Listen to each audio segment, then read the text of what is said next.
Okay, so as I was saying, you need to do this small change of schedule, and Dimitrios was so kind as to to be here for at this time. So Dimitrios will be speaking about turning the dirty stream into text, so turning Android shared targets into attack vectors. Thank you, Dimitrios, and please go ahead. Hi, everyone.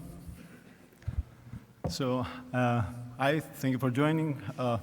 Thanks to BSides for having me here. Happy anniversary, I guess. Great job, as always.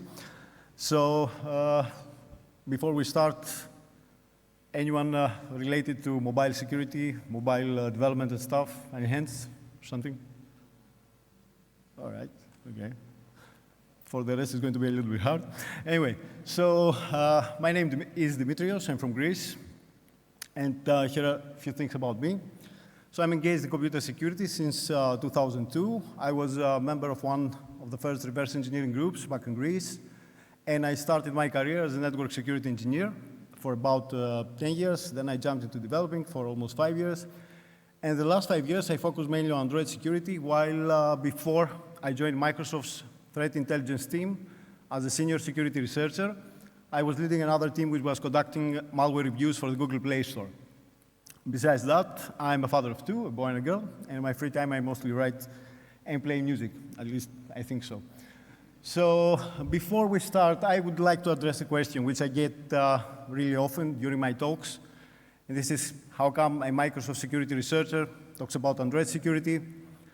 So as I said before, I have been following up with developments in cybersecurity for quite a long time, and I can assure you, although I think that you also agree with me, on the fact that today's threats need a more, let's say, holistic approach.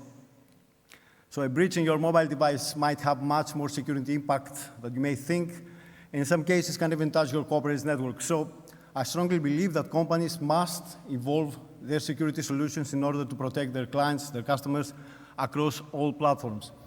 So I'm very proud of being a part of such an initiative for Microsoft. And with that being said, let's jump right into the outline of this briefing, which consists of the following topics. So first of all, we're going to talk about data and file sharing in the Android operating system using content providers. And then we're going to see what is a shared target, what makes an app a shared target, and why they are interesting in this context. Then we're going to explore the dirty stream attack. We're going to see the root cause of this vulnerability pattern. And we're going to see what happens when a third-party app, a malicious app, let's say, successfully exploits the specific vulnerability. And as we're going to see, we can get a simple information disclosure, and in many cases can reach up to code execution. At this point, we're going to wrap up, actually, and see also an actual case of code execution. So then we're going to see how we can protect Android apps from this or even similar type of attacks. And we're going to close this briefing with some takeaways. So, content providers. As you probably know, or some of you know, Android operating system, Android apps are actually sandboxed, each one trapped in its own data and memory space, which makes data and file sharing hard between them. So in order to facilitate the data and file sharing process, the Android operating system provides, let's say, a construction which is called content provider, a component. So simply said, an app that wants to share some data can create a content provider. From the other side, an app that wants to access some data can create a content resolver in order to do that, which content resolver acts, let's say, as a proxy object that will communicate with the content provider. Now, since we don't want to block our main thread, we don't want to freeze our app, let's say, we can use a cursor loader in order to perform this process in the background. And finally, we can get the result of this query by accessing a cursor object and getting the results. And finally, process these results. So what I just described can be better visualized in this figure here. So on one side, we have the server, an app which wants to share some data that can be structured data or a file. So it creates a content provider and implements methods that can be used to query, insert, update, or delete data. This is, let's say, the server side of an APK. On the other side, we have another app which wants to access this data. So it creates a cursor loader, it communicates with a content resolver, and since the resolver as well as the provider implement the same interface, and so the resolver has also needs also to implement methods that can be used to query, insert, update, or delete data. And after this point, these two entities can start communicating and exchange info. Now, at the application's code level, content provider is one of the earliest created components. Indeed, if we check the activity thread, the main thread, and check the main method, we're going to see that when a process gets created, one of the first steps is to attach a looper and a handler to it. And the next step is to bind the Android app with this specific thread. For this reason, the bind application method will send this message to the handler, to the main message queue. This is going to be picked up by the handler, and the handler is going to call the handle bind application method, which finally will call the install content providers, given a list of the content providers that this app wants to implement. So for each one of them, the install provider is going to create a content provider object, attaching info about the package name that this content provider belongs to, the class name, the process name, and most importantly, the authority, which is something like an identity, like an address, which we can use in order to refer to this content provider system-wise. So at the consumer side, the other app which wants to access this data can acquire an application content resolver instance and use it in order to perform the query. Now, when it comes to the query method, a couple of interesting arguments is the first one, which is the content URI. So the content URI is a URI, which has the content scheme. It has the authority, for which I talked to you about before. We can use it, like I said, to refer to a specific content provider. Then we have a table name in case we want to narrow down our query to a specific subset of data. And finally, we have a file name in case we're dealing with a file provider. I'm going to explain the subcase of a file provider in the next few slides.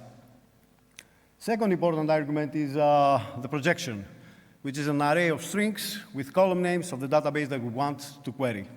Simply said, finally, when this process ends, it will return a cursor object from which we can use one of these get methods and finally process the results.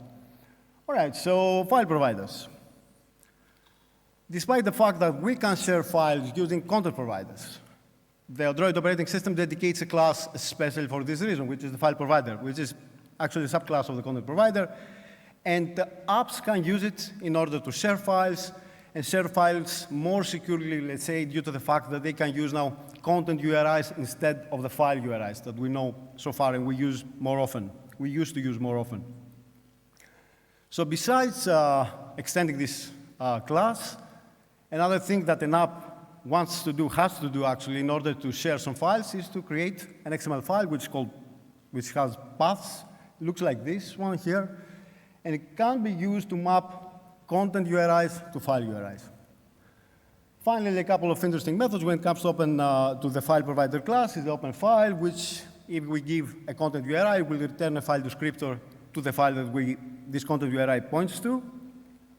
And the open asset file, which is used in case we want to query a subsection of a file, to get a subsection of a file. So let me now elaborate a little bit more in this paths file that I said before, that an app has to declare in order to share files. So it's an XML file, and it has a root element which is called paths, and some child elements which correspond to directories that are commonly used by Android apps. So we have the root path for the root directory of the device. We have the file path for the internal file directory of an app. We have the cache path for the internal cache directory. And we have a couple of attributes, like the name, which we can use. It actually works something like an alias, let's say, within a content URI in order to represent this specific node within a content URI. Finally, we have path, which we can use in order to define a subsection, actually a subdirectory within the directory that we are sharing. And I know that this sounds a little bit confusing, so I have a couple of examples. So here we have this external path node, let's say. So this points to this file URI here. And a more complete example, we have this root path. So we have the content URI, as I said before. We have the content provider, which is the authority, the com.example here. So we use this, let's say, alias test root in order to index files within the root directory of the device. From this root directory, of course, we can index files also in the internal directory of the app. All right, so how we can get these files from this app? The file provider, the consumer now, has to use the open input stream or the open access file descriptor using the content URI, which corresponds to the file that wants to open. So this will return, as I said before, a file descriptor, which we can use in order to cache it to the external or internal directory. And as I said before, we can finally use it. I said a couple of slides ago that content providers are the suggested way to share data in Android. Why is that? Here's where the permissions come into place. For example, let's say you want to read the contacts of the user. So you have to query the specific content provider. But in order to query this content provider, you need specific permissions. So you need the read contacts. Same goes for the read calendar. You can't query the specific content provider if you don't have the specific permission. Now, what happens when it comes to third-party apps? Third-party apps, a very actually important aspect when it comes to third-party apps, is if the specific content provider is exported or no. So in case it is exported, any app can simply get files from that this content provider shares. If it is not exported, then only apps which have the same user ID with this one can access these files. And if you ask me if this behavior can be more manageable, yes, it can, by using the grant URI permission tag here, which, if it is set to true, then an app can simply create an intent, attach a file, use this flag here in order to define a mode of operation, read or write, send it to another app, the other app will receive it, and has temporary access to the specific file. All right, so let me test how you observe this. So another way now to share files, to share access to content providers is by using this method here, which is the grant URI permission, which gets the package name, gets the package name to which we want to provide access, the URI for which we want to provide access, and the mode of operation. Although I wouldn't suggest using this one if there are any developers around here. And can anyone think why we don't supposed to use this one? Nope? All right, so I guess when it comes to Play Store, to Android Play Store, each app, let's say, has a unique package name, right? Now, when it comes, though, to off-market apps, any app can use any package name. So this method here doesn't check the signature of the app. It doesn't verify the identity of the app. So any app can claim, I am this package here, and I can get access to this, let's say, content provider, to the files or the data that you are sharing. So this is the idea here. This app doesn't check the identity based on the signature, just check the package name. That's the whole thing. So don't use it, simply if you're developing Android apps. All right, let's now see what is a share target. So a share target is an Android app which defines itself to handle data and files that comes from other apps. And we have a lot of examples of them. We have file, image, video editors, messengers, email clients. We have a lot, you name it. So how we can create a share target? There are three main ways. You can use an activity which matches a specific intent filter, or you can use the choose your target service, or you can use the sharing shortcuts API. In this one, we're going to focus on the first one, which is the activity.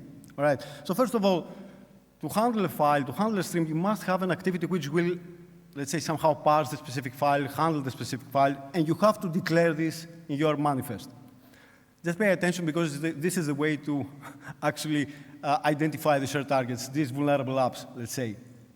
So you define this activity, you define it in the Android manifest, and the next step is to define the intent filter, right? So the intent filter is always filtering for intents of action sent or sent multiple. The second is just in case we want to handle more than one file at a time. Then we define the type of the file that we want to process, right? And now how we can send a file to this shared target. We are creating an intent of action sent or sent multiple. We are attaching this file as an extra stream. And we define the data type. Finally, we're creating another intent using the intent user method. And finally, we are calling the start activity using the second intent as an argument. So if we put all these steps down, we're going to have this code here, which is, I would say, simple. And if we run this code, you're going to have this share sheet dialog here. So why this happens, why this triggers this dialog here. So this intent is implicit. It doesn't define the app, the package name, the component that this intent should be sent to, the file should be sent to. So the user has to take a call and say, I want this file to go to this app. So you're going to see this one, and this is a practical way for you to identify which share targets you have installed in your device. You can long press on a file, you can choose share, and then you're going to see this, this thing here, which is a practical way for you to see which share targets are installed in your device. All right. So how you handle this file now? That's, and here is the catch. So the majority of the apps that we have reviewed so far seem to follow a very, very specific pattern. And this pattern has the following steps. So first of all, they're trying to get the file name of the incoming file, right? And they do that by performing this query here. They use the incoming URI, the display name as a projection, and they perform this query in order to get the file name. Now, why they use this display name? So there is a faulty impression that developers, the app actually will be interacting with an actual file provider. And the file provider, the one that I said before that is dedicated for from the Android operating system, has this display name as default. This is a column which the file provider has. So the developers think that they are dealing with an actual file provider. It makes sense, and they use that. So they're going to get this file, and they use it in order to create another file. So they use this another file in order to create an output stream. Then they use the incoming content URI in order to create an input stream. And finally, copy the input stream to the output stream. Another question, does anyone see something strange here? Something that is missing? Sorry? Closing? No. No, okay, that would make some, checking what? Checking for the name, yeah, that's a good point, because if you notice the file name as well as the incoming stream are controlled by the sender, by the other app. So we have somehow to handle the file name and the incoming stream.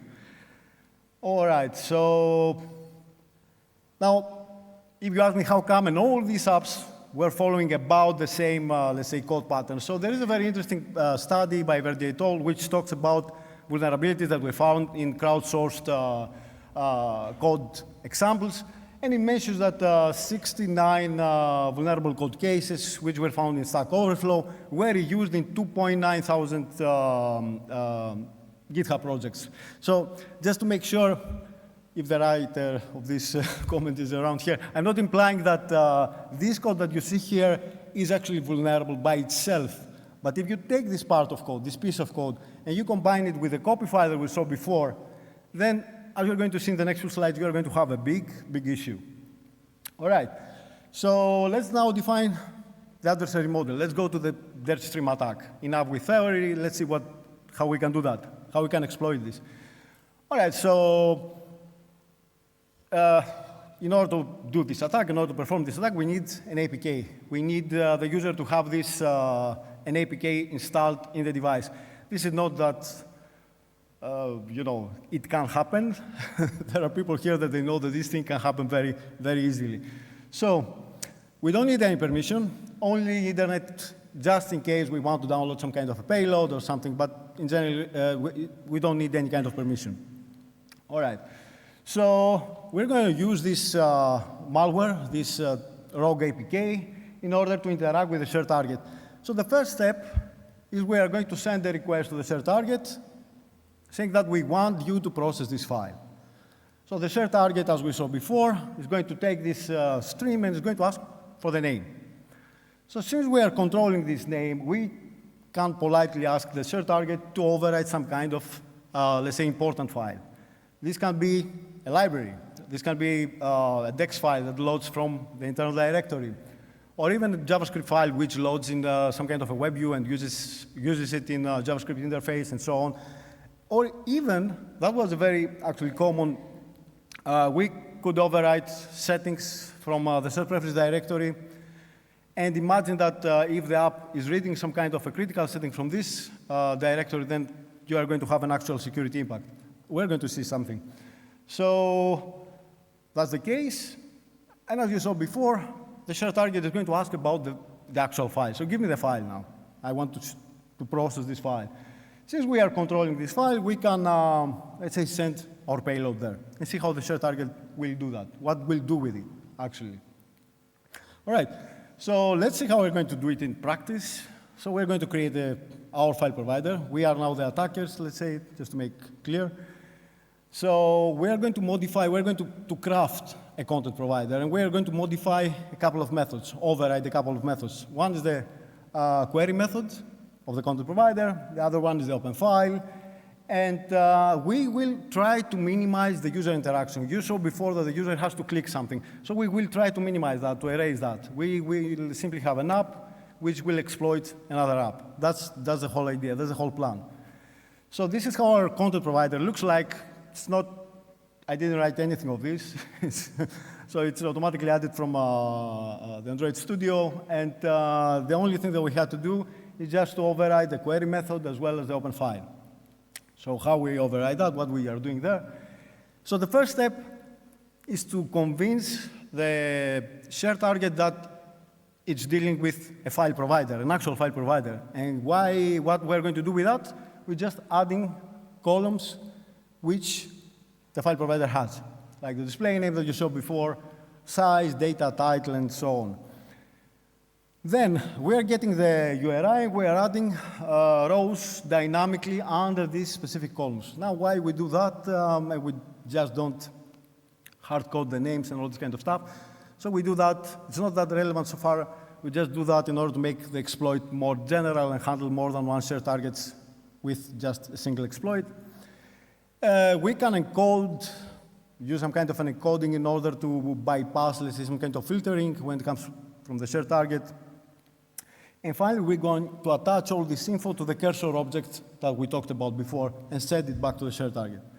All right, so what happens with the open file? The open file, again, we get the incoming URI, and now we are getting the path query parameter, and depending on this path query parameter, we send our payload back to the shared target.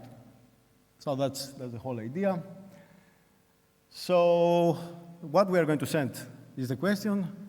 So as I said before, we can download something from the web, but the Android APK packaging provides a very cool way to package payloads. And this is the assets files, so you can simply put it there and pick it up from there.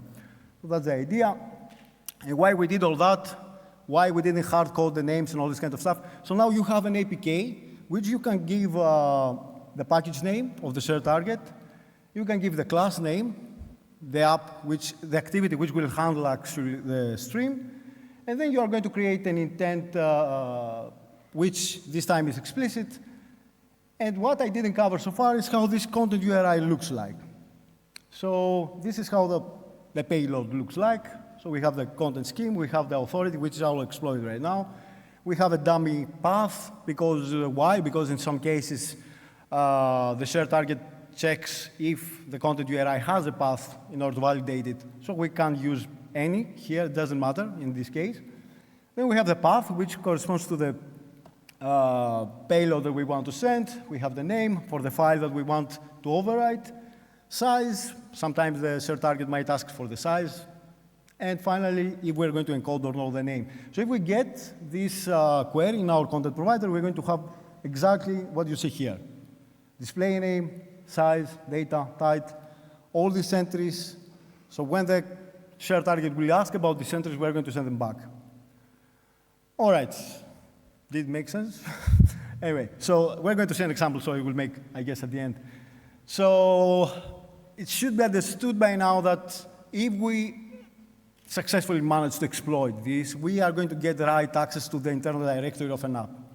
So what? As I said before, Android apps are sandbox, so we shouldn't do that. We aren't supposed to do that. Each app has its own directory, and there saves files which are critical, so we don't supposed to do that. All right, so, okay, we got right access. What with that? So we can search for libraries that the app might load from there, or they are on-demand delivery modules. A very cool actually library from Google, which is a little bit naughty when it comes to the native files. Then we're going to search for DEX files. Imagine that this app loads some DEX files from there, so we can get some kind of code execution. And as I said before, we can see if the app loads some critical settings from the shared preferences directory.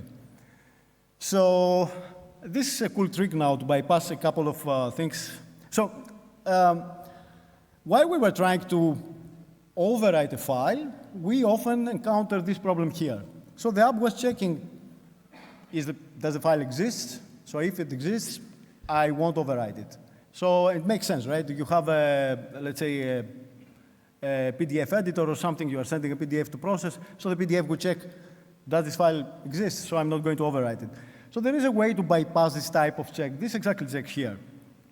So what happens when an Android app tries to read settings from the shared preference directory, giving the name of the file that these settings relate to?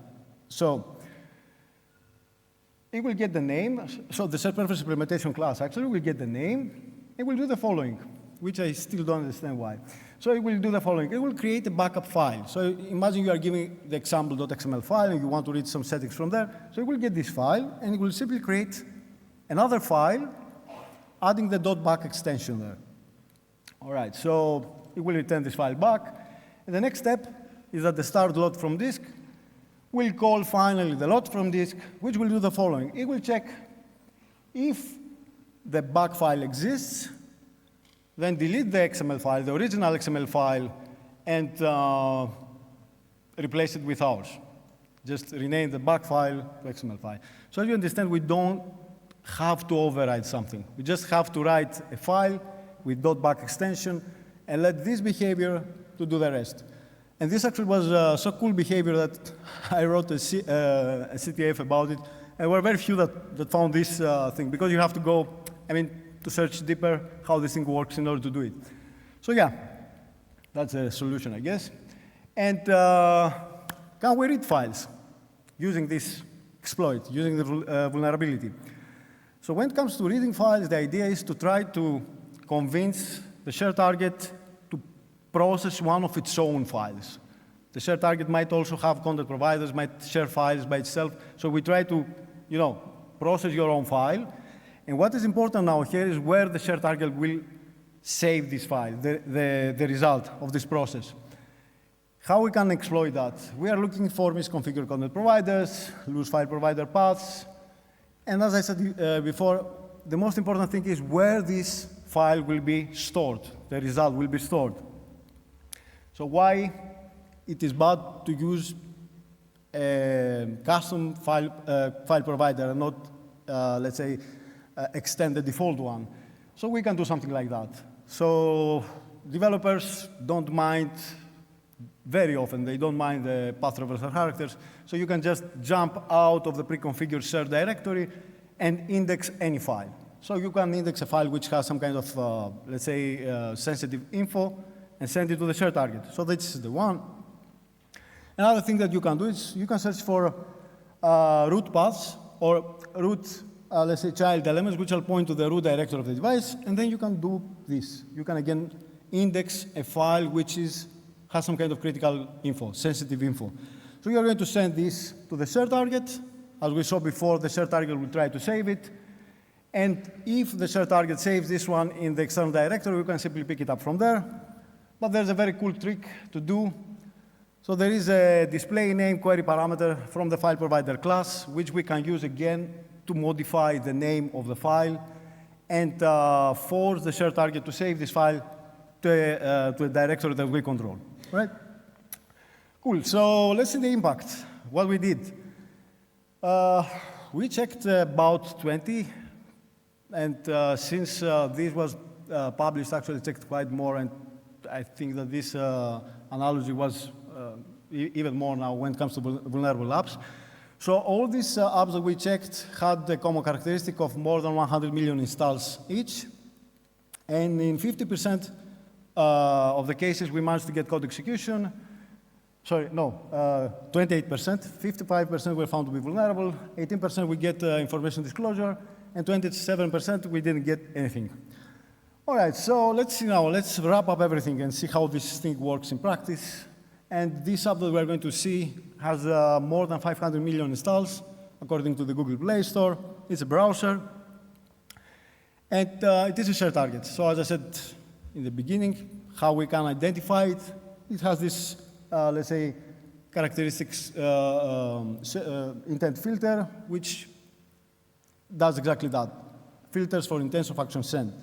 So this is the shared target, the component which will handle the incoming stream.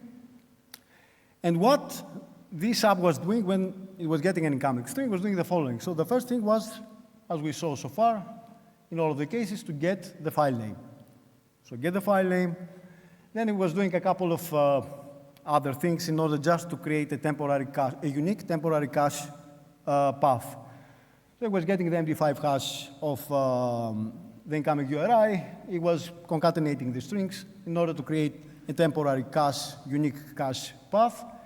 And then the mistake here is, of course, that it was concatenating the name of the file with the actual path, the one that created. So you can do something like that. You can send an intent which will jump out of the default cache directory. So it was using this name in order to cache the file.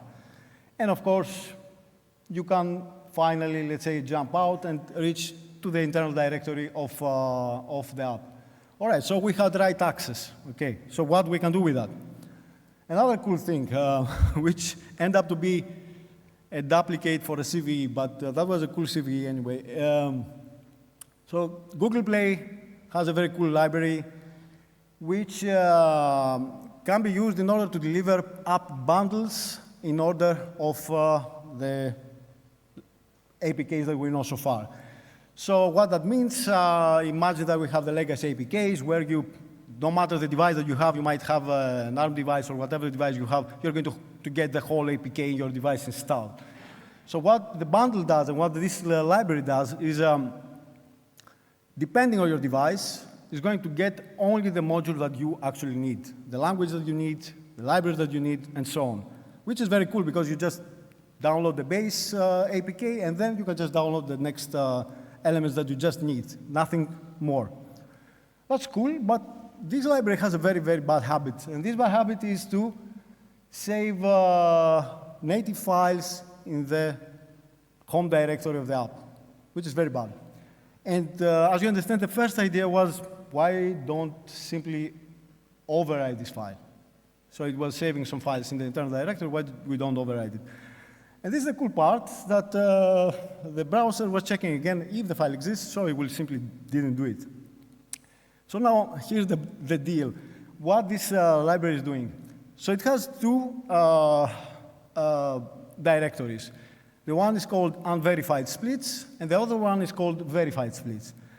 So when you download the base APK and you want to download the extra modules, this library will first download the extra module in the verified splits directory. Then it will check the signature of this APK, of this module, and if it matches with the developer's signature, then it will save it here to the verified splits. From there, as you probably know, or some of you know, an APK is simply a zip file, so it will explode the zip file and try to install the components of the extra components that we need. So now the idea was, So now the idea was, what will happen if we just write an APK to the verified splits? So to our surprise, the library simply got our APK, exploded, because it apparently thought that it matches, actually passed the first check, the signature. So it exploded the APK, override the files of the browser, and we got our code execution here. And how we got our code execution? We got it, this this plugin actually was used by this browser in order to, let's say, unzip files. So we just overwrite these libraries, and we got our code execution here. So again, I repeat, this is actually a vulnerability which was patched after we reported that. It was a duplicate, like I said before. And the strange thing, just to mention here, that with this library was the following. So it was registering a broadcast receiver, and this broadcast receiver was getting the file name. It was unprotected, of course, and was getting the file name of this file from an external app. So it was getting an intent. The other app was simply sending an intent here and was saying to this library, just install me this APK. So it was doing that. It was very cool CVE. In any case, now it was fixed. This is fixed, so it doesn't work anymore. All right, so this is how our exploit looks like. As I said before, we're just sending an APK. We're overwriting these modules here. All right, so that was about the code execution showcase. Now, how we can protect Android apps from this attack, right? So guys, I mean, developers don't have to use the incoming file name in order to cache a file. It doesn't make much sense, right? So you don't need to use this file name in order to cache your file. You can create a temporary file. You can use this file in some other entry or something, but don't need to use this one in order to cache it. So if for, let's say, some kind of backwards compatibility or something, you still have to use this file, then you have to take extra steps in order to sanitize it. And how we sanitize this, I guess many of you are aware of the file upload vulnerabilities when it comes to web apps. This is a similar type of attack. So you are sending a file to the web server, you are trying to overwrite something. This is the same thing, so you have to take the same steps in order to sanitize the file. And a very important thing is at the end, after you did all that, you have to make sure that the file that you are going to cache, the result, is under the directory that it's supposed to be. So you are just comparing the path of this file with the path that it's supposed to be. And if it's not there, you just simply don't create the specific file. All right, so takeaways. Not much of a rocket science here. Consider all data which originate out of your app as untrusted. Now, what is the added thing here? You notice that this vulnerability type exploits default components, like the file provider, or there are many variants of this type of attack, and this is just, like I said, just one type of the specific attack. So it is actually, it can be used with default browsers of the mobile. It can be used with a lot of things. So when you are getting a file from outside of your app, you always have to, let's say, sanitize it, even if you're thinking that you are dealing with a system component. That's my point. For God's sakes, don't load executables from your data directory. I don't know why Google is doing that. So avoid loading libraries, DEX files, and always replace, if there are such files, always replace them in your next restart with some clean, let's say, copies. That's something you have to do always. Never install applications outside of the Google Play Store, of Market, no way. Why? Because the Google Play Store makes sure that apps meet some specific criteria, let's say meet some specific SDK, let's say levels, these kinds of things. So always install apps from the Google Play Store, despite the fact that you're not always, as I said, 100% sure. All right. And that was the end. Thank you very much. If there are any questions, I will be okay.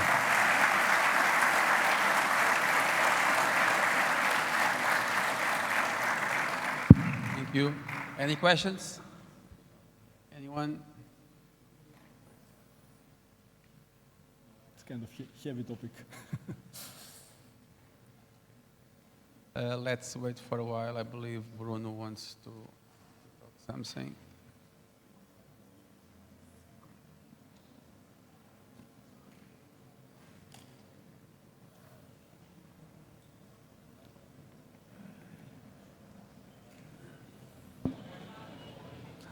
Okay, thank you. Thank you.